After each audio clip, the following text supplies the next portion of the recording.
तथागत बुद्ध कहते हैं इस दुनिया में अच्छे धम्म को जान के अभ्यास करके परिपूर्ण होने वाले मेरे। स्वागत है आप सभी का। आप लोग देख रहे हैं बुद्धास टीचिंग चैनल और हम यहाँ महाकारुणिक तथागत बुद्ध और उनके शिक्षाओं के विषय में चर्चा करते हैं।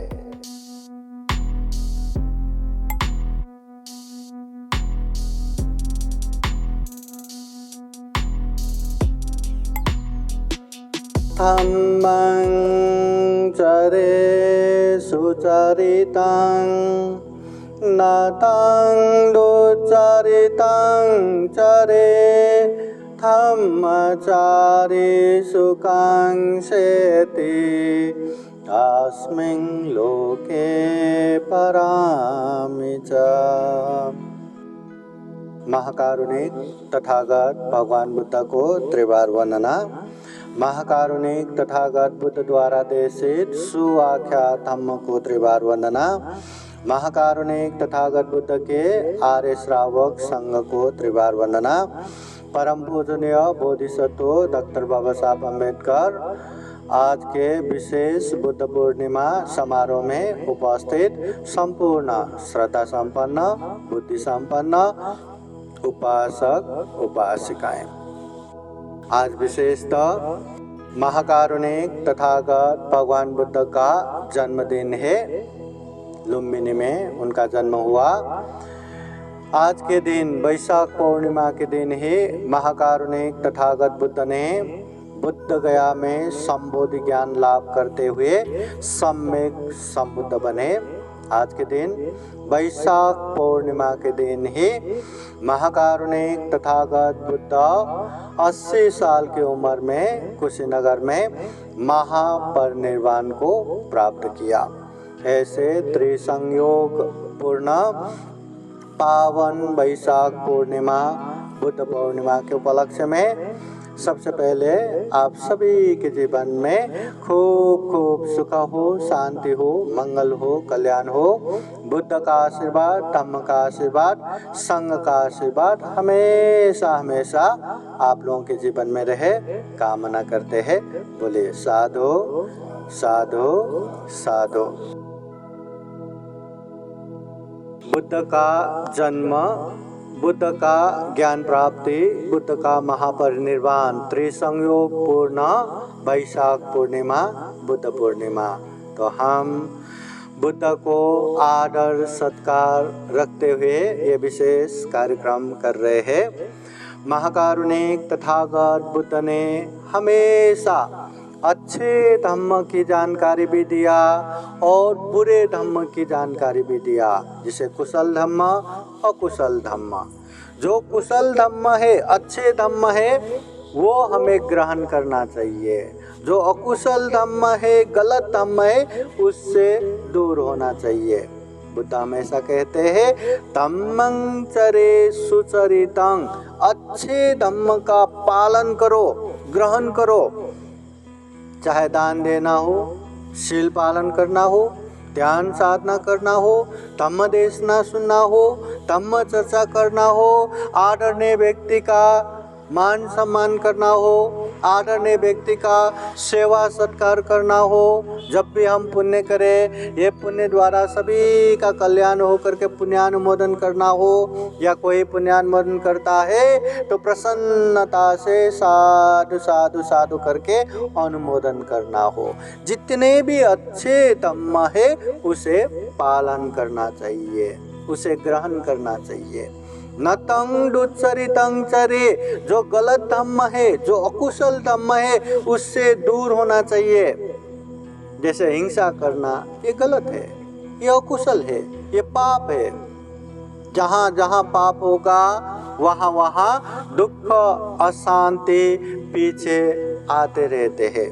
बुद्ध कहते हैं चक्कं वो वहतु पडं, अगर कोई व्यक्ति गलत काम करता है, अकुशल करता है, पाप करता है, तो उसके पीछे पीछे जैसे बैलगाड़ा के पीछे पीछे भारी चक्का पीछे पीछे आता है, वो इधर गया तो इधर, उधर गया तो उधर, आगे गया तो आगे, पीछे गया तो पीछे, जहाँ जहाँ वो बैल जाते हैं वो गाड़ा का भारी चक्का पीछे पीछे आते हैं। वैसे ही अगर हम अकुशल करते हैं, पाप करते हैं, तो दुख वैसे ही पीछे पीछे आते। पाप से बचने की जगह इस दुनिया में कहीं कहीं भी नहीं है। बुद्ध कहते हैं अगर पाप से भयभीत होके हम पानी के नीचे छुपे रहो, पाप से नहीं बच सकते। जमीन में, पहाड़ों में, कंदराओं में, गुफाओं में छुप के बैठो, पाप से नहीं बच सकते। चाहे आकाश में ही छुप के बैठो, पाप से नहीं बच सकते। इसलिए बुद्ध कहते हैं जीवन में दुख नहीं चाहिए, अशांति नहीं चाहिए, तो पाप से दूर ही रहो। इसलिए अकुशल धम्म है, इससे दूर रहना है। हिंसा नहीं करना, चोरी नहीं करना, व्यभिचार नहीं करना, झूठ असत्य नहीं बोलना, नशा पता सेवन नहीं करना, और उसके अलावा चुगली नहीं करना, किसी का निंदा चर्चा नहीं करना, किसी को गाली गलौज नहीं देना, मन से भी अनेक लोभ लालच नहीं रखना, किसी के ऊपर द्वेष दुराभावना नहीं रखना, और मिथ्या दृष्टि नहीं होना। ऐसे जितने भी गलत चीजें उससे दूर रहना है। ऐसे धम्मचारी सुखं सेति, जो गलत धम्म में दूर रहेगा, अच्छे धम्म में आगे बढ़ेगा, ऐसे धम्मचारी व्यक्ति सुख पूर्वक रहता है। और सुख भी केवल क्षणिक नहीं, कभी अच्छे खाने को मिला, खाते आहा कितना स्वादिष्ट, ये जीभ तक ही, वहां से अंदर गया, स्वाद सब गया। मगर ये जो धम्म करने वाले को सुख मिलेगा, अस्मिन् लोके परमित, अभी भी, बाद में भी, यहाँ भी, वहाँ भी, इधर भी, उधर भी, इस लोक में भी, परलोक में भी। छाया वो अनपायिनी, थोड़ा भी प्रकाश आया, हमारे पीछे पीछे छाया आते हैं, परछाएं, और वो आया करके हमें इतना भी भार नहीं है, इतना भी तकलीफ नहीं है। वैसे ही जो पुण्य करता है, धम्म करता है, सुख पीछे पीछे पीछे पीछे आते रहते हैं। इसलिए तथागत बुद्ध कहते हैं कुशल धम्म को पहचानो, उसमें आगे बढ़ो, अकुशल धम्म को पहचानो, उससे दूर रहो। बहुत सारे लोगों को क्या होता है, बचपन से सुनते आते हैं, छोटे छोटे बच्चे को पूछा तो उसको भी पता है पाप करायचं कि नहीं, नहीं। पुण्य करायचं कि नहीं, हाँ करायचं। पुण्य करना है सबको पता है, पाप नहीं करना है वो भी सबको पता है ना। ध्यान करने वाले को भी पता है, ध्यान नहीं करने वाले को भी पता है, छोटे बड़े बूढ़े सबको पता है। पर इतना पता होने के बावजूद भी क्या हम अकुशल पाप से दूर होते हैं? क्या पाप से दूर होते हैं? क्या हम पुण्य कार्य धम्म कार्य में आगे बढ़ते हैं? क्या बढ़ते हैं? दान देना पुण्य है, कितने लोग दान दे के बैठते हैं। शील पालन करना पुण्य है, कितने लोग अच्छे से शील पालन करके बैठते हैं। ध्यान साधना करना पुण्य है, दुख मुक्ति का मार्ग है, कितने लोग ध्यान साधना करते। जबकि ये सोसाइटी में तो यहाँ कस्तूरी ध्यान गुरुजी है, कितने लोग ध्यान करते हैं। पुण्य है, पता है, ये पुण्य करने से ही हमारे जीवन में सुख शांति आता है, ये भी पता है। इसके बावजूद भी पुण्य करना आसान नहीं है, पाप से दूर रहना ये भी आसान नहीं है। आप लोगों को पता है ना, यार छोटे छोटे बच्चे आए हैं, वो छोटे छोटे बच्चे लोग स्कूल जाना नहीं चाहते, ये भी सीधी क ख ग घ कुछ भी पता नहीं है, फिर भी उसके पेरेंट्स, उसके माता पिता कुछ भी उसको लोभ लालच दे के हो, कुछ भी उसको गिफ्ट दे के हो या कुछ भी, अगर नहीं माना तो गुस्सा करके क्यों ना हो उसको स्कूल भेज देते हैं। उसको कुछ भी समझ में नहीं आता क्यों स्कूल जाना है, ये भी सीधी क्यों पढ़ना है, कुछ भी पता नहीं। मगर वहाँ से वो अभ्यास करते करते करते करते एक समय ऐसा आता है कि वहीं से डॉक्टर, इंजीनियर, आईएएस, आईपीएस बड़े बड़े अफसर बन जाते हैं अभ्यास से। इसी तरह ये पुण्य करना, दान देना ही तो है, शील पालन करना ही तो है, पालती मार के बैठ के ध्यान करना ही तो है। कहने को आसान है, पालन करने को बिल्कुल आसान नहीं। बच्चे को पढ़ना आसान नहीं, वैसे ही आसान नहीं, परंतु यही अभ्यास करने से हमारे जीवन में कल्याण होगा, सुख शांति होगा और वो हमारे लिए भी कल्याणकारी होगा और अपनों के लिए जिसे हम दिल से चाहते हैं उनके लिए भी कल्याणकारी होगा। इसलिए चाहो न चाहो पुण्य का अभ्यास करना चाहिए, इतना अभ्यास करना चाहिए, इतना अभ्यास करना चाहिए, एक समय वो हमारा आदत ही बन जाए। भले आप दान देने की इच्छा करो न करो, आदत बन गया ना, दान दे ही देंगे। भले आप शील पालन करना चाहो न चाहो, आदत बन गया ना, शील पालन करेंगे। भले आपकी मतलब इच्छा हो न हो, ध्यान करने की आदत बन गया, ध्यान करते जाएंगे।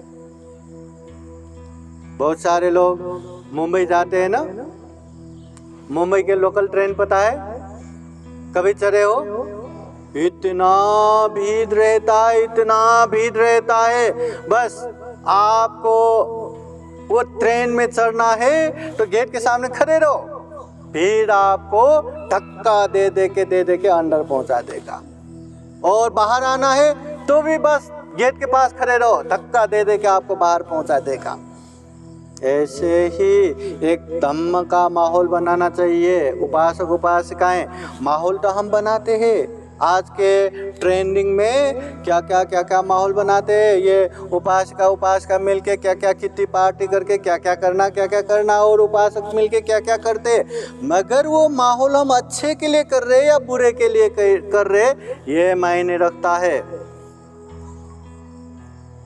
बुरे माहौल में रहा, भले ही मैं करनार नहीं, मैं गलत नहीं करूँगा। कितना गलत नहीं करोगे? 100 बार में एक बार तो गलत करोगे। 100 बार झूठ बोलने वालों के बीच में एक बार भी झूठ बोला तो पाप हो गया ना। एक बार भी आपने असत्य बोला तो पाप हो गया ना। हिंसा किया पाप हो गया ना। इसलिए अच्छे माहौल में रहना चाहिए। दान देने वालों के बीच में रहा, भले ही आप उनके जैसा दान ना दो, मगर 100 बार में एक बार भी आप दान देते, उतना तो पुण्य हो गया। 100 बार में एक बार भी ध्यान करते, उतना तो पुण्य हो गया। इसलिए माहौल हमेशा अच्छा रहना चाहिए। भगवान बुद्ध इसी का उपदेश देते हैं। किच्छो मनुष्य पति लाभ हो, मनुष्य जीवन बहुत ही दुर्लभ है। ये मनुष्य जीवन ऐसा जीवन है कि हर चीज हम अच्छे बुरे समझ सकते हैं, बुरे से दूर रह सकते हैं, अच्छाई में आगे बढ़ सकते हैं। केवल मनुष्य छोड़ के बाकी दुनिया के सारे पशु पंछी जीव जंतु कीट पतंग जितने भी आप लोगों को पता है सब देख लीजिए, कोई भी एक ऐसा प्राणी नहीं मिलेगा जो धम्म देश ना सुन सके या जो पाप ये है पुण्य ये है ये समझ सके। जो ये पाप है मैं नहीं करूँगा, ये पुण्य है मैं यही करूँगा, ऐसा करने वाले या करने की क्षमता वाले दुनिया में कोई भी नहीं मिलेगा। सिर्फ और सिर्फ इंसान ही मिलेगा। और इंसान भी ऐसे मतलब अच्छे मन का होना चाहिए, पुण्यवान श्रद्धावान होना चाहिए। वही व्यक्ति पाप से दूर हो पाएंगे, धम्म में आगे बढ़ पाएंगे। नहीं तो दुनिया में धम्म के नाम पे भी अनेक धम्म है। बहुत सारे लोगों को तो अपना फायदा जहाँ है वही धम्म, अपना स्वार्थ जहाँ सिद्ध होता है वही धम्म। पैसा मिला न धम्म, परिवार का अच्छा हो रहा है न धम्म, बाकियों का क्या लेना देना। हाँ, तो महाकारुणिक तथागत बुद्ध इसलिए ये धम्म का उपदेश देते हैं। धम्म हमेशा खुद का भी कल्याण करना और दूसरों का भी कल्याण करना सिखाता है। अपने सुख के लिए किसी के सुख में बाधा नहीं पहुंचाना चाहिए। हाँ, अपने फायदे के लिए दूसरों को नुकसान नहीं पहुंचाना चाहिए, अपना भी और दूसरों का भी देखना चाहिए।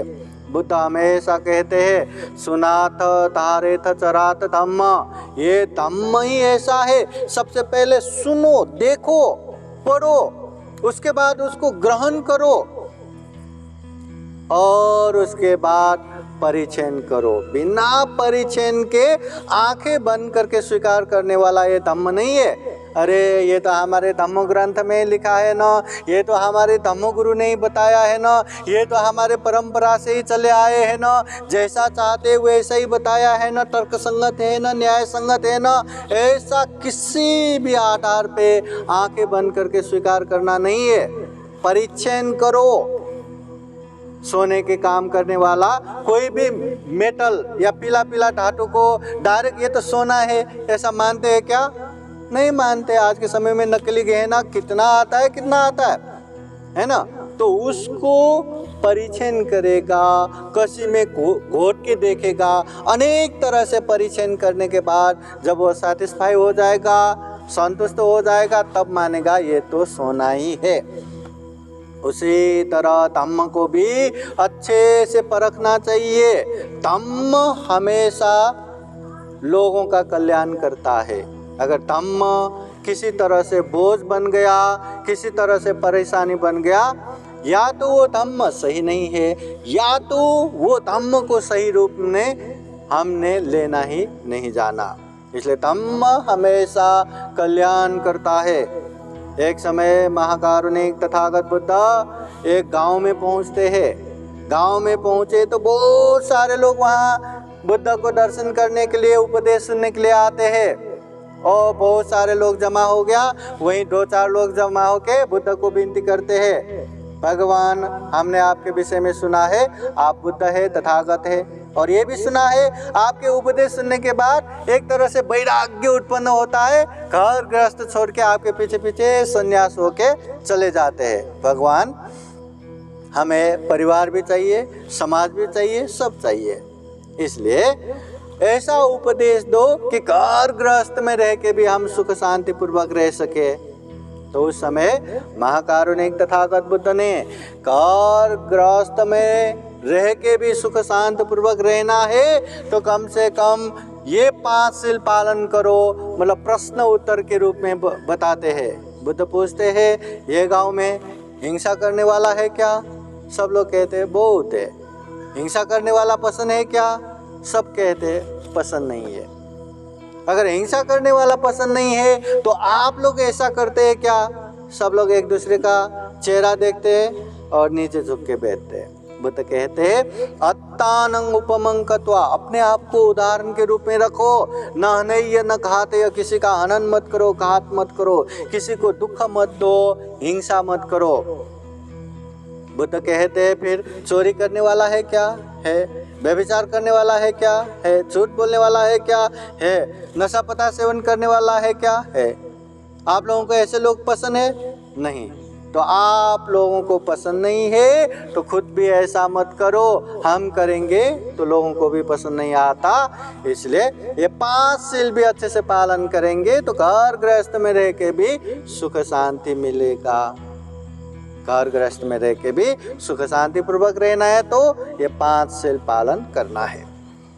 और एक समय तथागत बुद्ध ऐसे ही धम्म प्रचार क्रम में एक कालाम नामक गांव में पहुंचते हैं। वो कालामों के गांव में जब बुद्ध पहुंचते हैं वहाँ ढेर सारे लोग जमा होकर बुद्ध से ऐसे प्रार्थना करते हैं कि भगवान इस गांव में बहुत सारे धम्म गुरु आके अपना अपना उपदेश देते हैं, अपना अपना धम्म बताते हैं, और हर धम्म गुरु यही कहते हैं हमारे शरण में आओगे तो दुख मुक्त होगा, मोक्ष प्राप्त करोगे, अन्यथा महानरक में जाओगे। हमने तो भगवान ये भी उपदेश सुना, ये धम्म भी सुना, वो धम्म भी सुना, इस धम्म को भी सुना, उस धम्म को भी सुना, वास्तव में कौन सा धम्म श्रेष्ठ है, कौन सा धम्म उत्तम है? उस समय बुद्ध ने अमुक अमुक धम्म श्रेष्ठ है, उत्तम है ऐसा नहीं कहते। उस समय मैं जो बोलता हूँ वही धम्म श्रेष्ठ है ये भी नहीं बताते। अगर ऐसा बताते तो बुद्ध ही कैसे? तो बुद्ध समझाते हैं उपासक उपासिकाएं, ये धम्म श्रेष्ठ वो धम्म श्रेष्ठ, उसमें मत जाओ। केवल दो चीज देखो, जो धम्म दो चीज बताता है सिखाता है वही धम्म श्रेष्ठ है। दो चीज क्या? पहला दुख, अच्छे से दुख के विषय में बताना चाहिए। बहुत सारे लोगों को दुख में ही सुख जैसा लगता है, हाँ, तो दुख अच्छे से समझाना चाहिए। फिर बाद में दुख मुक्ति, दुख और दुख मुक्ति जो धम्म अच्छे से बताता है सिखाता है वही धम्म श्रेष्ठ है, वही धम्म उत्तम है। दुख, दुख के साथ दुख का कारण, दुख मुक्ति के साथ दुख मुक्ति का मार्ग। दुख को दुख के रूप में पहचानना चाहिए। अगर दुख को दुख के रूप में पहचानेंगे तो दुख मुक्त होने को समय नहीं लगेगा। मगर बहुत सारे लोग दुख को ही सुख के रूप में लेते हैं। जैसे बुद्ध उदाहरण देते हैं, जैसे एकदम तेज तलवार है, उसमें मधु डाल के या गुड़ डाल के वो चाट रहे हैं, मीठा हो रहा है, खाओ भी तो हो रहा है। जैसे कि एक फोड़ा आता है ना, एकदम खुजली होने वाला, हाँ, वो खुजाते समय बहुत आनंद जैसा लगता है, पर वो खुजाने के बाद वहाँ घाव होगा, वो और बढ़ जाएगा, कितना पीड़ा है। वैसे ही हमें दुख को दुख के रूप में पहचानना पड़ेगा, फिर जाके दुख मुक्ति के मार्ग पे जा पाएंगे। तो भगवान बुद्ध ने दुख के विषय में भी बताया, दुख मुक्त मार्ग के विषय में भी बताया है। एक समय महाकारुणिक तथागत बुद्ध बहुत सारे भिक्षुओं को जमा करते हैं।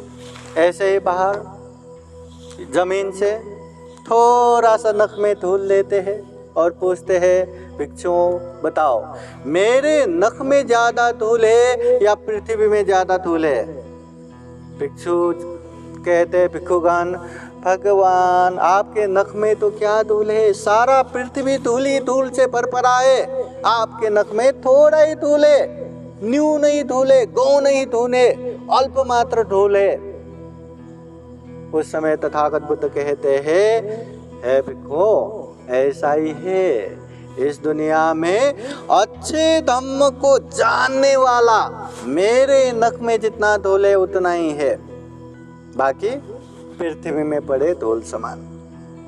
अच्छे धम्म को जान के पालन करने वाला, अभ्यास करने वाला मेरे नख में जितना धूल है उतना ही है, बाकी तो पृथ्वी में पड़े धूल जैसा। हम अच्छे धम्म को जानते बाबा साहब के पुण्य ही अच्छे धम्म तो मिला है। क्या हमने जाना है? क्या वो धम्म को समझा है? पहला, अगर वो अच्छे धम्म को जाना है, समझा है, तो उसको पालन किया है कि नहीं, अभ्यास किया है कि नहीं? माहिती आहे, ये तो खूप चांगला धम्म आहे, मी करतो ना, आता मी खूप बिजी आहे, नंतर करतो, बुढ़ापे, जब वो रिटायर हो जाऊंगा तब करेंगे, बुढ़ापे में करेंगे, ऐसा करके रखा है या अच्छा धम्म है ना, करो करो करके कर रहे।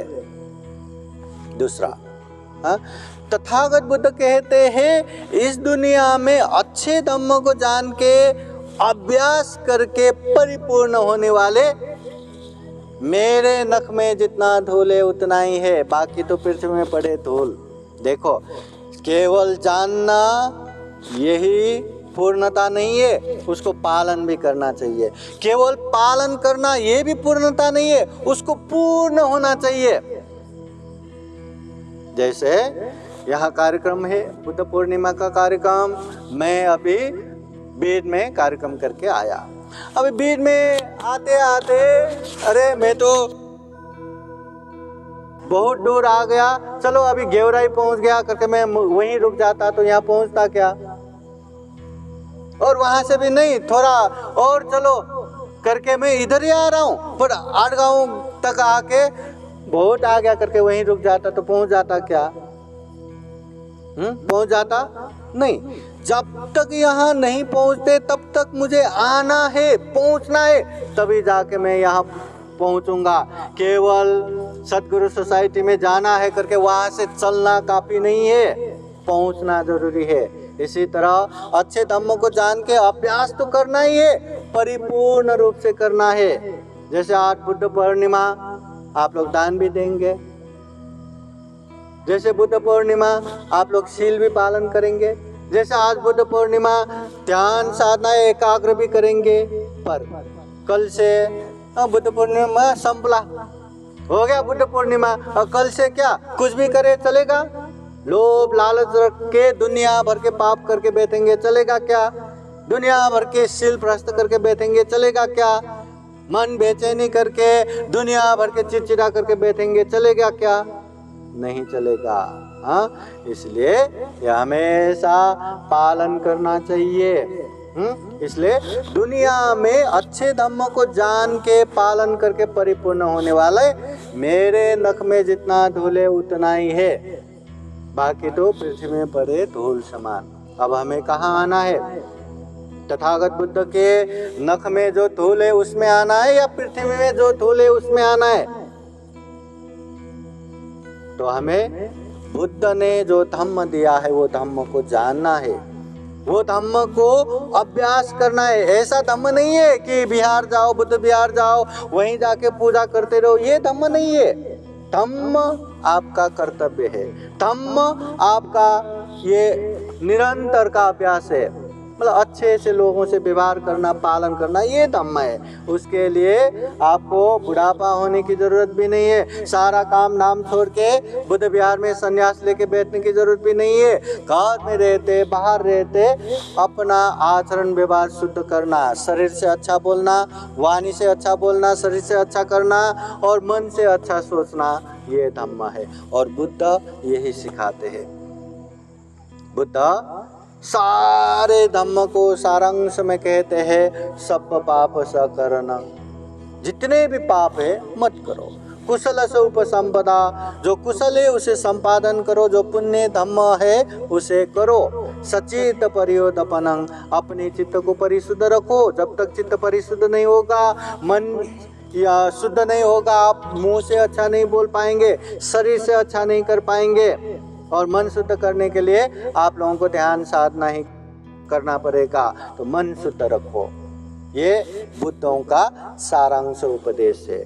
जो भी पहले बुद्ध बन के गए, जो अभी बुद्ध है, जो भविष्य में आने वाले बुद्ध है, सभी का धम्म यही है, पाप मत करो, पुण्य करो, और तीसरा चित्त को परिशुद्ध रखो। तो उपासक उपासिकाएं, आज वैशाख पूर्णिमा है, बुद्ध पूर्णिमा है, बुद्ध जयंती है। इस पावन अवसर पे हम बुद्ध के वाणी सुन के, बुद्ध के परित्राण आशीर्वाद लेके ये मना रहे हैं। इस तरह का ये जो पुण्य कार्य केवल बुद्ध जयंती नहीं, निरंतर करते रहना चाहिए। आप लोग देखना, जब जब हम पुण्य करेंगे, धम्म करेंगे, हम कुछ भी बोलेंगे बहुत कॉन्फिडेंट आता है, बहुत अच्छे से बोल पाएंगे। और जैसे जैसे पुण्य अभाव हो जाता है ना, ये कॉन्फिडेंट ही लूज हो जाता है, कॉन्फिडेंट ही नहीं रहता है। वो कुछ बोल रहे जैसे भरभरा सा गया, हाँ, एकदम वो वाइब्रेट हो रहा है जैसा, और कितना भी मेहनत करो वो काम भी सफल नहीं होता। इसलिए पुण्य करते रहना चाहिए। बुद्ध कहते हैं पुण्य करना चाहिए, बार बार करना चाहिए। जो व्यक्ति पुण्य करना जानता है उसके जीवन में उच्च प्रकार के महान सुख मिलता है। तो ऐसा सुख हर किसी के जीवन में मिले। महाकारुणिक तथागत बुद्ध के धम्म को खूब अच्छे से जान के, समझ के जीवन में खूब पुण्य कर सके, ये दुर्लभ, यह अमूल्य, ये सर्वश्रेष्ठ मनुष्य जीवन को सफल बना सके, सार्थक बना सके, ऐसे ही कामना करते हुए ये धम्म देशना समापन करते हैं। अंत में बुद्धवाणी पाली गाथा द्वारा आशीर्वाद देते हैं। सब लोग आशीर्वाद ग्रहण करने के लिए हाथ जोड़िए और बोलिए साधु साधु साधु। सभेतियो विवजन्तु सर्वरोगो विनाशतु माते भवतु अन्तरायो सुखी दीर्घायुको भव। भवतु सर्वमङ्गलं रक्षन्तु सर्वदेवता सर्वभूतानुभावेन सदा सुखी भवन्तु ते भवतु सर्वमङ्गलं रक्षन्तु सर्वदेवता सर्वधर्मानुभावेन सदा सुखी भवन्तु ते भवतु सर्वमङ्गलं रक्षन्तु सर्वदेवता सर्वसङ्गानुभावेन सदा सुखी भवन्तु ते। साधु साधु साधु। बुद्धं नमामि, बुद्ध को नमन करता हूँ। धम्मं नमामि, धम्म को नमन करता हूँ। संघं नमामि, संघ को नमन करता हूँ।